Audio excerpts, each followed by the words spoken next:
So instead of giving a long bio about Don't do the that. Chancellor, I thought we'll ask him questions so you'll know more about him. So, Pradeep, I wanted to go back in time a little bit to when you were a student in CMU under Raj Reddy. You know, there was the first robotics labs that started, etc. So when you came here and you were a student and you guys were like one of the first ones to start looking at robotics, etc. What were you thinking at that? What did you come here to become? Actually, I came here to really be a researcher, and I came here to do research in computer control of power systems, because that's what I used to do when I graduated, like designing power systems, designing like protection schemes so that the power systems don't fall apart. But when I came here, I went to my advisor's office. Oh no! So I had a choice between Yale, Caltech, and Carnegie Mellon. And Carnegie Mellon, this guy did this computer control of power systems. I went to his office and he says, that catalog you got is like 3 years old. I don't do that anymore. So that's for this current day people, okay, where we know exactly what's happening on a day-to-day. So I said, okay, what do you do? So he says, I'm going to get into this new thing called robotics with Raj Reddy. So I figured differential equations are differential equations are differential equations. I said, okay, so this dynamical system, I worry about that dynamic. So just dumb luck. And the Robotics Institute was just starting. And my advisor technically was Takeo Kanade. And he says, hey, I'm looking for a PhD student. So I ended up doing what I did, basically trying to make a living rather than wanting to solve a particular problem. Yeah. Yeah. And how did that lead? I mean, from there to what you're doing now is a huge jump, from a researcher to where did your interest in academics start? When I came here, I actually wanted to be a professor. That's all I wanted to do. Okay. I did not want to be an administrator. In fact, not an administrator, but the least thing was chancellor, because in 1982 is when I came here, all presidents and chancellors were white. I mean, that was the only people who were allowed to be in that position because they understood how to deal with the rich people, fundraising, you know what I'm saying? So that was not even a dream of mine. I mean, I was just wanting to be a researcher, just being good at what I was good at, which is differential equations, I think, not anymore. No, it was actually system building, So with that, how did when did your let's say lift off happen in terms of you're a professor and then even after you got into administration, when did you know that this is what you loved? Because obviously you can't be a chancellor if you don't love what you do. So when did you know that being in administration is what you love? But long before that, I loved being a researcher. Right? So I've always loved what I do or what I did whenever I was doing whatever I was doing. So what happened for me was when I graduated, robotics was so hot that I had like 9 interviews and 11 job offers or something stupid like that, right? And just by dumb luck, Carnegie Mellon said, you know what, why don't you just stay here instead of going away? Because they typically don't hire their own. So I stayed there. And one of my PhD thesis readers, Mark Rabert, who actually is a very famous guy, he says, you know what, I'm leaving Carnegie Mellon to go to MIT. Why don't you just take my lab? So I just got my lab, I took his lab, I took his grant. So I had a really spectacular start, enough spectacular that in 6 years I was up for full professor. And so that's when I became in 6 years after I graduated, right? Yeah. But I also had a big DARPA grant, and the DARPA director was there listening to what I was doing with his money. And he said, yeah, why are you wasting your time here? Come to DARPA. So 7th year, I was in DARPA. 1994, I was at DARPA managing large programs. And that's when I realized that I not only love doing research, I also love how should I say this, bringing people together, define problems, create programs. So just one thing led to another, just dumb luck, one after the other. So I think it's also not just dumb luck, but what you make out of it. Especially, tell us a little bit about your time in DARPA. If you look at whether it's the internet, I mean, there's so many technologies that came out of DARPA.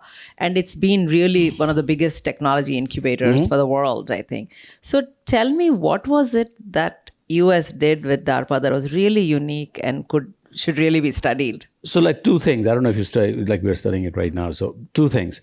So I was hired to manage this program, which was about to be killed, called MADE, Manufacturing Automation Design Engineering. And then I was also hired to run robotics and then create whatever. So this program was about to be killed. So I walk in and the web browser was just announced. So I go to the director and say, you know what? Give me like 6 months. I'll show you something pretty interesting and unique. And then you will know that this is not a good program to kill, or this is not a program you want to kill. So what we did is I brought the community together and I said, we have one chance and I'll give you 6 months to deliver something. And together we defined a problem, which was the following. We're going to design a missile seeker head. So if you look at a missile, the head of that missile has got what is called a Dewar assembly, which has an ultra-cooled sensor in it. And the sensor is a very, a very complex electronics that's like looking for signals and basically honing in on the building that you're pointing to. And, it's doing all the image processing. So I said, we'll design this head, but here's a constraint. We'll do it in 6 months, and nobody will travel at all.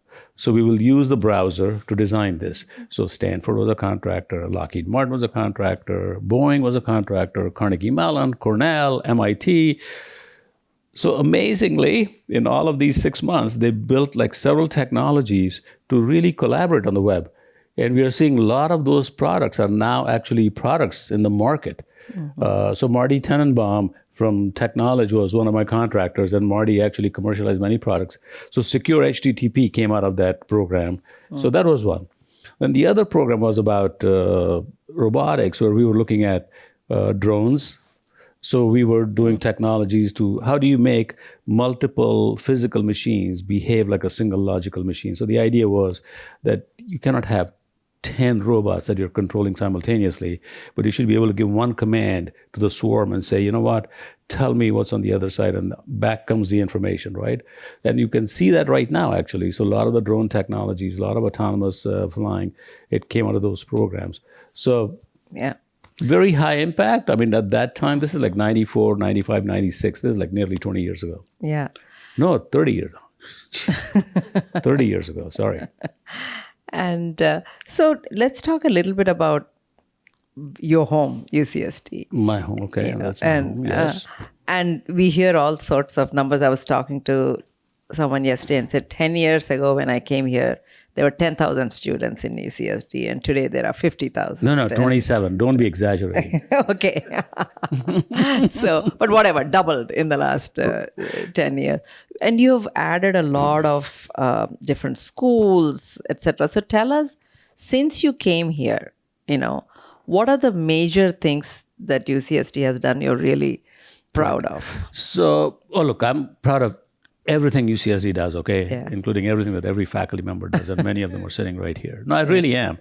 I think what is lost on people is they see this growth and they don't understand why. A public institution is created to serve the public. And UCSD was actually a very good institution, except that it was never thought of in the same breath as Berkeley and LA. Right? And it was clear to me that that's where it belongs, in fact, literally in that same breath. Now, to be in that breath, you have to expose the quality of the institution. And to expose the quality, one way to expose the quality is to really show that there is a demand for what this institution is capable of delivering. Right? So we did a strategic planning process, which none of the faculty wanted to do. Actually, Ramesh was sitting here, was part of that process, and he knows that faculty were not jumping up and down. But at the end, we basically defined what the next 10, 20, 30 years are going to look like. And lo and behold, we started exposing slowly but steadily the excellence at UC San Diego, whether it was funding, National Academy members, number of applications, number of faculty members Patents. I can just go down the list, right? So part of that was automatic growth to serve the citizens of California, because the demand was very high. And we were the only campus that could, at that point, imagine growth and deliver growth Like a lot of campuses could not even imagine growth, even though they were capable of growing. So I knew we were capable, we could imagine, and we could deliver. So we did all three. So it was just not just having a vision, but having the ability to execute on that, right? So that's why we are where we are. So right now, I think people would put us in the same category as LA, Berkeley, San Diego.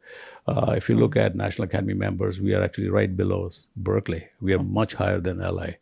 If you look at funding, we are right with LA, maybe higher than LA. Because we have a medical school. I can just go down the list of a lot of points of excellence on this campus. We are one of the most integrated campuses in the country in terms of medicine and non-medicine and scripts oceanography. Not just living together, but eating together, breathing together, and really being completely integrated. Yeah. Right? So we have examples of multiple faculty who are like, we don't even know where they work. I mean, I could not tell you which department they belong to.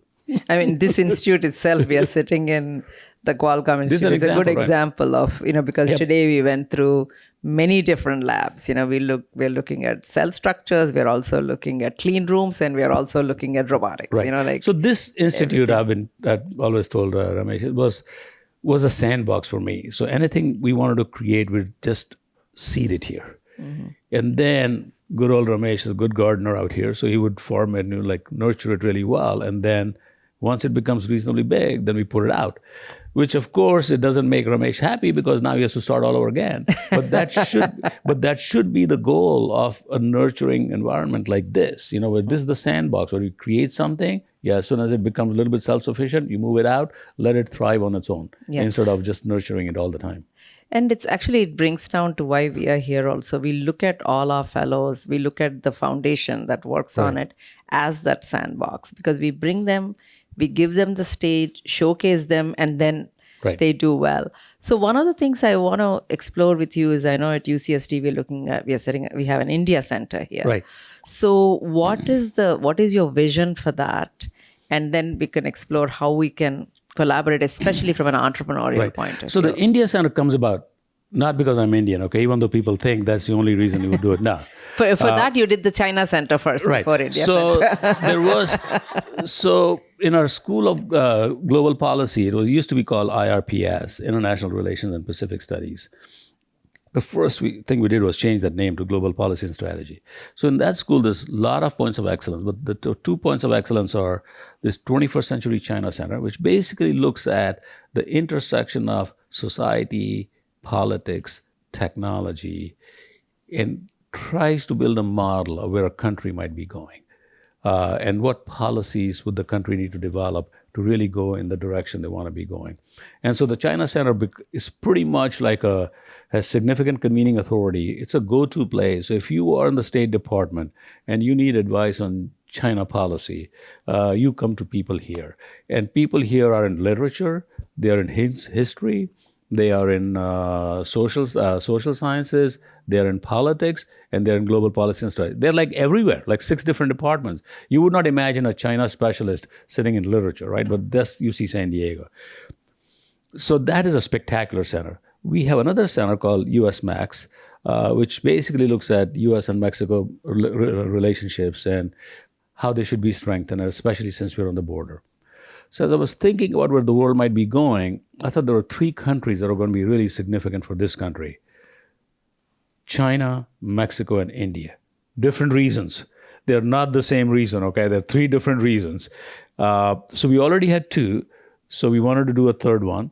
So I figured we need to just trademark or brand everything as 21st Century X. 21st Century China. What does 21st Century Mexico look like? And what does 21st Century India look like? And we at UC San Diego would have a convening authority on power on all of this.